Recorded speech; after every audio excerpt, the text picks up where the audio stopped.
There is a book out, and this is not the first. It's called Citizen Laszlo, the Laszlo Letters Volume 2, and it's written by Don Novello, who happens to be on the line.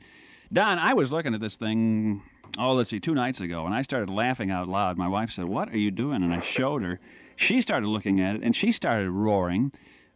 For one thing, it brought back a memory that I had of a friend who wrote to his congressman because he was being hounded by the university he attended, who claimed he owed them money for a scholarship. Yeah. And he tried everything. He even Xerox checks that he wrote both sides to show that they'd cashed him. It still didn't satisfy him. He wrote his congressman, and he got this little form letter back saying, "Thanks for your letter of support, and please vote for me." Right. And he didn't help him? Didn't help him at all. It mustn't have been an election year, I find you get letters back a lot quicker when it's toward near the election with politicians. It's interesting. Well, they're saying now if you're going to have a hurricane, make sure you do it in an election year. That's the truth. That's the truth. Also, I thought, even when they're on the slide, you write to somebody like Sununu, after he's gotten into trouble, you get chances of hearing from him are a lot greater. Is that right? Oh, yeah. And during Watergate, it's kind of like any port in a storm, It's any support in a storm. Let's they're not going to say this guy's too crazy, when they're getting, 2 letters instead of, a whole bunch of letters of support. This is a funny book. By the way, Don Novello is probably best known as Father Guido Sarducci, who, actually, Saturday Night Live, I guess, is where we first saw you, right? I was on the Smothers Brothers show, actually, before then, but... That's right. I think more people saw me on Saturday Night Live, for sure. You were the guy that wrote the Greek cheeseburger, no Coke, Pepsi sketch? That's right, yeah. And have created a lot of stuff. I saw you on Gilda Radner's Live from New York when it was movie. Uh-huh. And, a lot of people have. I don't have to tell people who you are. But Don Novello, you're a funny guy. In fact, we have an album of yours around here someplace. Well, thanks. And this is very clever. This is a great idea for a book. I just couldn't get enough of that. You wrote... It's fun to do, too, to go to the mailbox, and, to be surprised to see, look, it is a letter from Dan Quayle, You wrote, I don't know if we have time to read one of these or not. Do you have a favorite in there? I love the letter that you wrote to the Kinney Shoe people and the song that you wrote. Yeah, I think it was Kinney. Feet beneath it was a saluting feet was the idea. I thought that was a good idea I gave him, how to sell their shoes. It was to show bare feet walking in the desert, Mm-hmm. and then you pull back and you see it's General Schwarzkopf, Then he puts on some Kinney shoes. And I had that song to the tune of... The Wind Beneath My Wings, is that what it's called? Yeah. Bette Midler song, yeah. Do you remember the lyrics? It says, did I ever tell you you're my heroes, though you're the farthest parts of me? I can run faster than a beagle. You are the feet beneath my knees. I think you should put some strings behind that, Some strings. I wrote to Melda Marcos, too, this love letter. That's one of my favorite letters. Oh, really? She never wrote back. Aww. And it has to do with shoes, too. I told her that I wish I could buy her the Buster Brown Company. Even that wouldn't be enough. All their output would have gone probably. just for her shoes. If you've ever had a chance to read the Groucho letters, it's a great way to get humor, I guess. I just heard about those. I wasn't aware of those letters. I'm going to read a funny book. Get a hold of the Groucho letters and the exchange he had between the Warner Brothers and the Marx Brothers when they made Casablanca or A Night in Casablanca. It's funny. But it seems to me we're losing some of this business. We tend to get on the phone these days and just talk. Yeah. And how would you describe the character of Laszlo? I mean, here's a guy who's really energetic. He sounds like he may be a newcomer to this country, and he thinks he can get things done by writing letters, right? He's the kind of guy you see all the time at restaurants, sitting at the counter, staying too long. The guy that knows all the waitresses' names. He's the kind of guy that makes his own Q-tips. Okay. That kind of says it. I think you have to, guy that makes his own Q-tips, you got to wonder about it. He's got more time than anything else, right? He's got time, that's right. Yeah. To write these letters, you have to. Yeah, but you do get response. You congratulated Congress, at least your congressman, on the raise he got. And you think he realized that you were doing this tongue-in-cheek? I think he did eventually. But it's interesting, a lot of times with these letters, I tell people that write letters like the congressman that you have to follow up on them. So often you think you write a letter and then you get a reply back and they don't address the problem, Mm-hmm. Like that thing to the congressman, it was about their salary raise being tied to an ethics code. Right. And it was and they postponed one, but they made the salary raise effective immediately. The raise went in right away. Pardon me? The Rays went in right away, but the Yeah, ethics thing, yeah. Right, and it's same. I'll give you another example. It's like I wrote to United Airlines. I said, I have one question. Why is the food so bad? You know, and they wrote back and they said, well, we're sorry you got a bad meal on our flight, but most of our meals meet our customers' expectations. I wrote back, I said, I think you misunderstood me. I wasn't complaining about one meal in particular, you know. I mean, all the time. You know, I said, you know, if you're stuck in a well and they lower food down to you, when they pull you out and they say, how was the food? You're not, you know, did it meet your expectations? You probably would say, yeah, you know, what did you expect? And that's how it is. You know, we've grown accustomed to expecting bad food, but I still don't know why is it so bad, you know? Yeah, it's like there's an old Jack Benny line on radio about the people who were stranded in the desert for 2 weeks without anything to eat or drink, and they served them Canada Dry, and, you know, not one of them refused it. That's okay. They all liked it. That's real-life food. That's exactly right. They liked it. It meets our customers' expectations. You wrote to the president of Kellogg's. You also wrote to, the car companies. You wrote to the heads of Ford, General Motors, and Chrysler. Right. They all wrote back, all the big three. It was after that trip to Japan, you know. Yeah. I wrote to Lee Iacocca. I thought it was a great idea about giving a $1,000 rebate to anybody buying a Chrysler who traded in a Japanese car.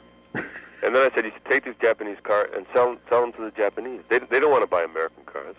So this would get Japanese cars off of the American roads and put, you know, $1,000 in Chrysler buyers' pockets. See, that economics degree didn't hurt, huh? Didn't hurt at all. Didn't hurt, but he didn't appreciate it. He said, we considered it, but we're not going to implement it at this time. Why wouldn't that work, huh? That's good. I think it is. You know, I forget about all the accomplishments that you've had here for yourself. You've actually been in some motion pictures where you've stepped out of the character, but are you the kind of guy that has the time to write these kind of letters, or how busy are you? Pardon me? How busy are you? Well, my mother probably would say I don't write to her, you know, but I have time to write to Lee Iacocca, you know. I don't know. I'm sorry. What can I say? Where did the name Laszlo Toth come from? Laszlo Toth was the name of the guy who attacked the Pietà. He did this in 1972, and it was just a name that stuck in my mind, you know. And when all the Watergate was going down, I thought it'd be funny to write letters to these guys using that name, you know, and to get back a letter like from, you know, H.R. Haldeman to Laszlo Toth, you know, like culprit to culprit. Okay. And that was my the only idea in mind, you know, just to get these letters back. And then slowly I started developing this guy as this crazy, you know, kind of a super patriot, and started writing more to companies. And I thought the crazier my letters would be, the fewer replies I'd get back. But I found it didn't matter too much. It's very funny. You could write anything, and they'll write back. They may not talk about what you're talking about, you know, but they'll send you a letter back or a coupon. Let me break for a commercial, and we're going to be back with a fellow by the name of Don Novello, who I'm sure you know as Father Guido Sarducci, and now Laszlo Toth. I think I said Toth. It's Toth, huh? I think it depends if you say sloth or sloth. Okay. It's the opposite. All right, we're back with Don Novello. Where did you get the idea for Father Guido Sarducci, if we can chat about him just a little bit? Well, I had some friends that were doing a comedy show in San Francisco, kind of a comedy news show, and I thought up that idea of a, you know, gossip columnist priest for one show in particular, and then I just kept doing it. But I went to school in Rome for a while. It was a branch of Loyola in Chicago. And I was there during the time of the Ecumenical Council, so that's how I saw, you know, the church in that. And I think probably if I didn't do that, I wouldn't have ever thought of that character. What kind of reaction did you get from the Catholic Church when you first started doing them? Any comments or criticisms? No, slowly I got a lot of support from priests, you know, over the years. And when I started out, it's pretty interesting. People were more upset, especially in television, not Catholic so much, but on television of having a guy smoke, a priest smoke. You know, like priests don't smoke or something. Mm-hmm. It looked bad to have a priest smoke. Now it's the least of their problems, you know. But at that time, at the beginning, I think maybe people that would have been offended by it weren't watching the shows that I would be on. You know, like Saturday Night Live, they would have been offended by everything on there. Yeah. But it's changed, you know, and people have changed. And anyway, I think a lot of ideas I think I had at Sarducci, a lot of priests and Catholics I could agree with, you know. Do you watch Saturday Night Live now? No, I don't. I wonder why. You know, it has changed over the years. Maybe America has changed a little bit. Well, any show like that lasts that long, you know, when it began, it was like reflecting the times, and nothing like that could last, you know, that hot for too long. Yeah. the same like with the Smothers Brothers show. You know, if it had kept going on, it couldn't have, you know, kept that same point of view in that. Yeah. But while it was, you know, happening, it was terrific. And even now, it's a good variety. It's changed, you know, but still, it's I guess the people enjoy it. It's doing well. What kind of memories do you get when people mention Belushi or Aykroyd or Chase, people like that? Well, I worked with Chevy Chase before Saturday Night Live, and he was a writer on the Smothers Brothers show. And I know Chevy well. He's a nice guy. Dan Aykroyd, I've always respected very much as an actor. You know, he's just solid. You know, and always good. And John Belushi was just a terrific guy, and it was just a shame, you know, what happened there. But and a really talented guy. Were you guys under a lot of pressure? I mean, I guess the show really is done live, isn't it? Right, and that's pressure there, but it's more pressure to that you're working so hard. You know, the hours are so bad, and the show is Saturday night, and then Sunday you had off, and then Monday was, you know, what's the idea for next week? Yeah. You know, so. But then we have weeks off, you know. But especially when we did like 3 shows in a row, it was pretty tough. Yeah. But it was exciting, you know, to do a live show, and once that music starts, and it was just a lot of fun. Well, all the laughter that came out of those folks who were on that show. Of course, we had the tragedy there with Belushi and then Gilda too passing away. That was a funny stage show. I guess that was a show that was done on stage for quite some time, wasn't it? We did it for about 3 months on Broadway. Then we went to Chicago. And then we did it for a while in Boston, and then they made a film. Mike Nichols directed it. Yeah. Have you ever been to Bloomington, Illinois? No, I haven't. Bloomington Normal. I think Aykroyd was here one time because he saw the sign Normal or something, and it caught his attention. But you did work in Chicago then. I did. Yeah, I worked in advertising there for a few years. Yeah. What's the status? Maybe this is a fair question to ask. Do you think we're overdoing it just a bit? I'll tell you, back to the book here, which is a funny book. If people want to get a real kick out of this, it's hilarious. And yet it's a little sad because you'd think that, boy, if you could write letters, you would get responses. And you agree with me? It's almost futile to try to write to some people and get any kind of satisfaction.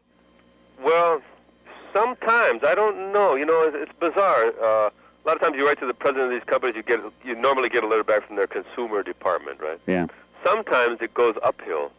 You know, like I wrote to B.F. Goodrich, I think it was Goodyear, I forget now, the tire company. The one with the blimp or without the blimp? I think without the blimp. I don't know. That would be Goodrich, I think. Yeah. So I said, it was Goodyear. I've had my Goodyear radio tires for 2 years, and they haven't blown up yet. This is when they were all blown up, you know. Mm-hmm.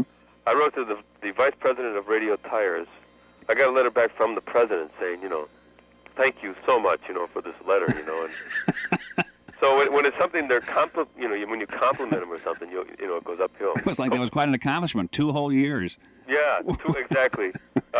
Coca-Cola, I wrote to, there was something on CNN when the Iraqis went to Kuwait. They broke into the American embassy, and it said they busted up the Coke machine. I wrote to the president of Coke, and I said, you know, I saw this report, and you better get a new one over there right away. He wrote back, he said, you know, we were quite upset about that, too, and we have replaced the machine, and then he sent me their annual report. I wrote them, too, about the pubic hair on the Coke, you know, for the Thomas hearing. Oh, yeah. And I said, that's terrible that they dragged the good name of Coke into these sordid, you know, hearings, and that they should have changed it to who has put the pubic hair on top of my soft drink. You know, and made it more generic. Yeah. And I said, I think the way to go is to completely ignore the thing. And he wrote back and said, instead of throwing away and taking my advice, he said, I agree with you, and that's the route we have taken, you know. You also wrote the president just before the attack on Desert Storm, didn't you? Right. I was a big supporter of that, you know, as Laszlo. He said it's not going to be another Vietnam. I said, what is it going to be, another Hiroshima? You wonder if they take these things seriously. I think sometimes I'm afraid they do. You know, when they said during Watergate, pretty much I was parroting back to them what they were telling us. You know. Yeah. So they take it seriously then. You know, they say, look, it's working. You know, it's like they're polls.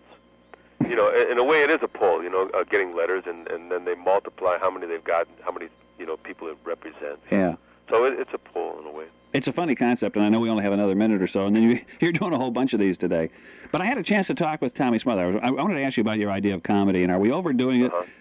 Tommy told me, he said that one of the problems is that people aren't really going at comedy with attitude, which is one of the things that you do. Yeah. It seems to me there's so much observational comedy these days. Yeah. And you're about the opposite side of the extreme there with the character of Sarducci. Yeah, even when I started, I thought that. When I started, I didn't want to be, another guy out there talking about his friends in high school or something, So that's why I tried to do what I did, as taking on, speaking from a place of authority, kind of, What? Yeah. But and with my dyslexia, like Tommy has too, that helps a lot, I think. You're dyslexic? Yeah. Tom is too. I think he's the perfect example of it. And I am. When you use an accent, it's like you think it's a foreigner talking like that. It's great, Does that help? Did you? Oh yeah. I think a lot of comedians are dyslexic. I think kids in school, when they have problems like that, teachers should steer them towards comedy. Yeah. Well, Cher is too, I think, isn't she? Yeah. I'll be darned. I never thought much about it. They always say left-handers have a certain gift for. Yeah. Anyway, what do you say about George Bush? In fact, when he does some of that stuff, he's left-handed or slightly dyslexic. One last question. question.